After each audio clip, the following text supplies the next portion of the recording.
Halo Sobat Easy Stock, ini ada saham teknologi yang bergerak di data center, cloud computing, namanya Data Sinergi Tama, kodenya Elite. Dia book buildingnya sampai dengan 22 Desember sebelum Natal. Harga offering price-nya 120 sampai 150. Oke, kita mau bongkar prospektusnya. Ini prospektusnya. Yang kita mau hitung adalah nilai wajarnya. Kalau menghitung nilai wajar itu nggak bisa dengan cara lain kecuali analisa fundamental.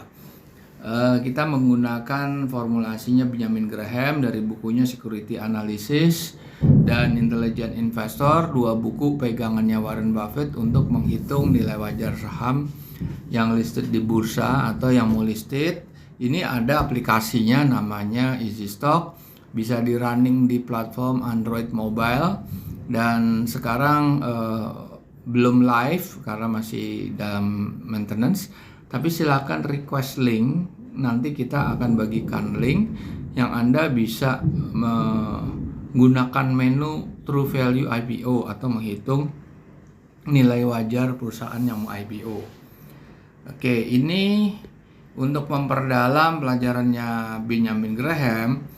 Ada dua buku e-book summary dalam bahasa Indonesia, Intelligent Investor dan Common Stock and Uncommon Profit. Silahkan cari Tokopedia, Gramedia.com dan Google Playbook. Oke, kita mulai dengan membuka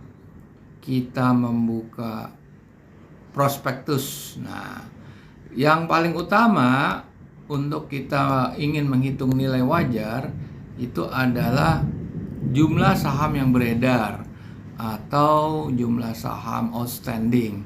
Ini ada sebelum bayaran ya. Nah ini nih, sesudah penawaran umum, sebelum ditawarkan di umum, saham yang beredar adalah 1,5 miliar.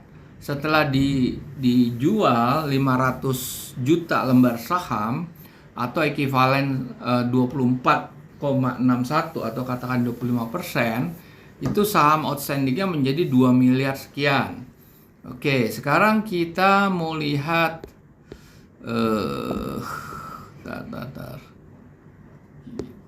ini perusahaan teknologi. Nah, ini kita mau lihat dari sisi laporan keuangan di dua periode, yaitu yang berakhir di kuartal ketiga, yaitu umumnya di 31 September 2022.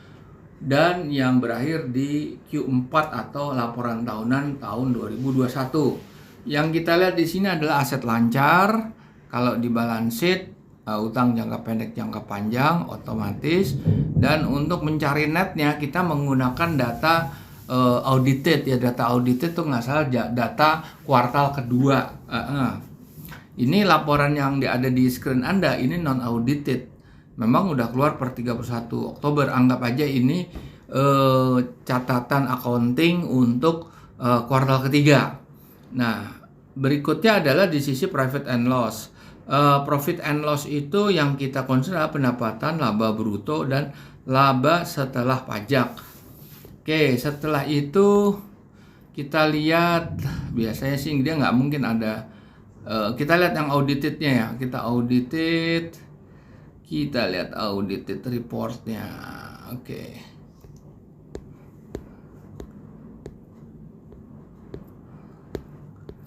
Itu sudah diaudit oleh Tumbuhan and Partner. Oke, kita lihat aja.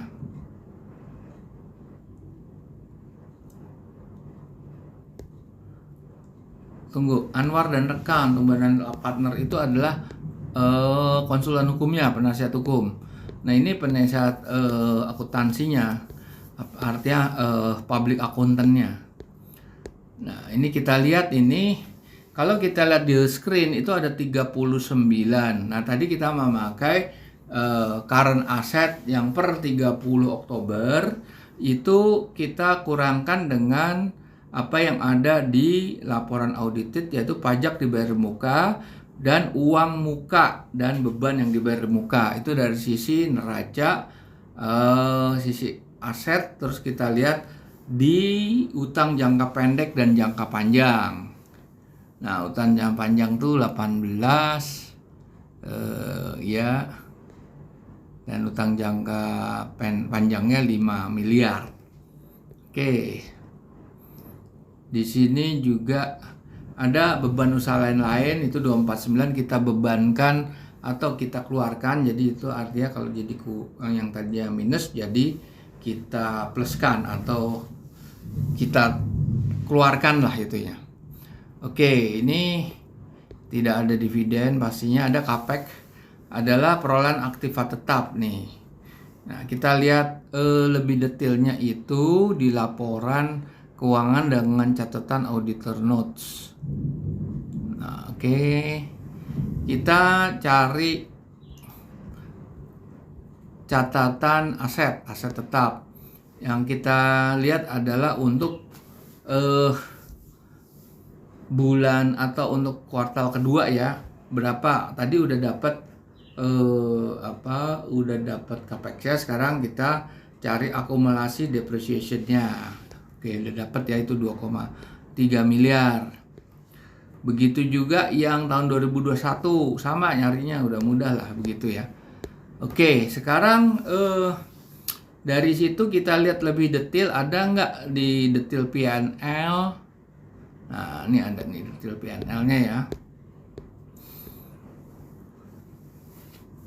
Ada pendapatan, kita lihat pendapatan lain-lain, biasanya pendapatan lain-lain, pokok pendapatan, beban operasional, mungkin kita harus efisiensikan. Nah, oke. Di situ Anda bisa coba cek prospektusnya. Jadi sekarang kita mau menggunakan aplikasi EasyStock. Kalau Anda download, terus Anda register, kita share lah ininya, APK-nya, akan kelihatan tampilan seperti ini, dan paling bawah itu ada True Value IPO untuk menghitung IPO-nya, Sekarang kita mau lihat, kita running video untuk posisi yang paling up to date, yaitu Q3 2022. Oke, kita running videonya ya.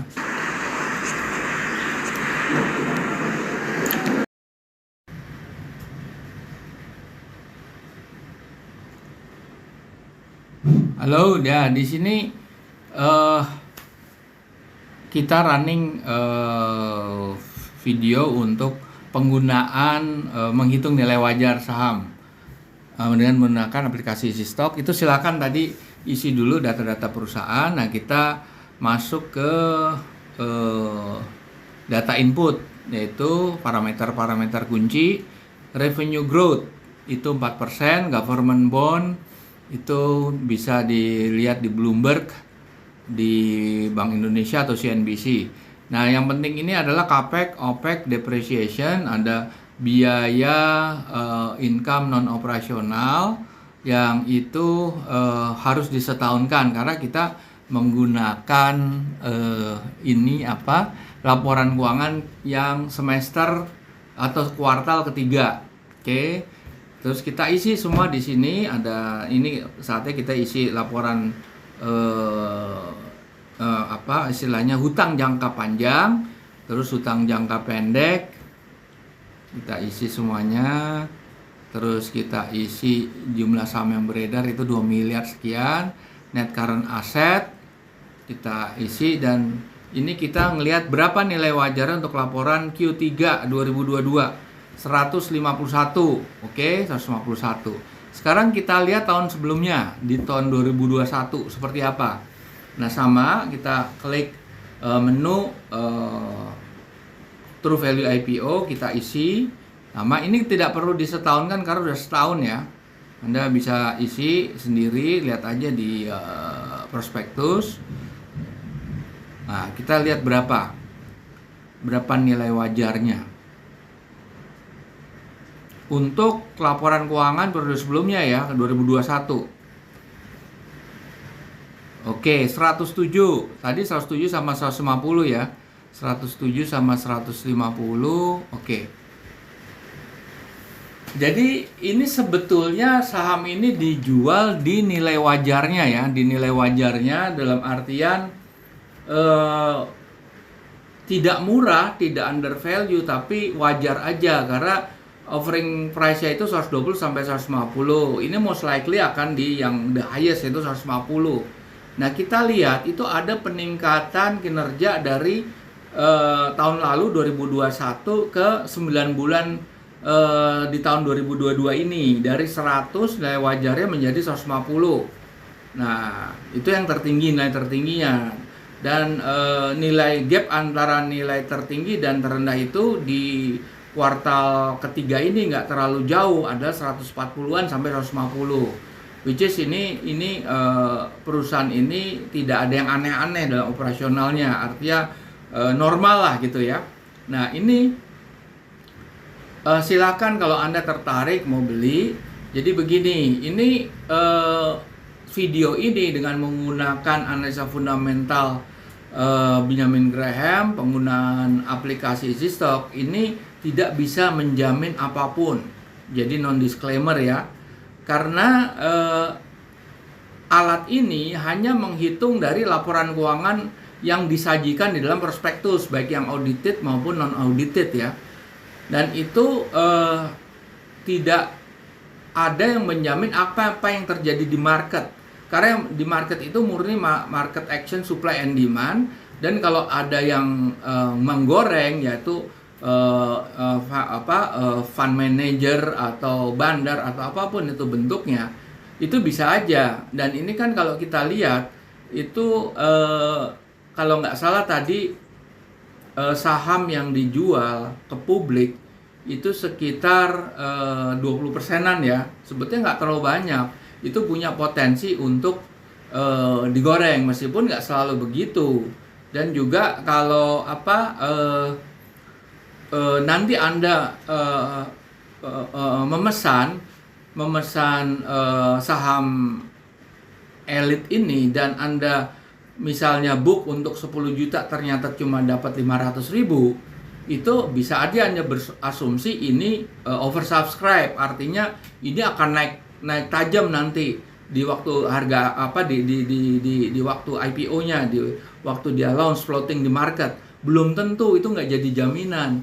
Anda bisa cek di beberapa videonya Lo Keng Hong, dia adalah pemain IPO sebelum dia mengenal Warren Buffett ya.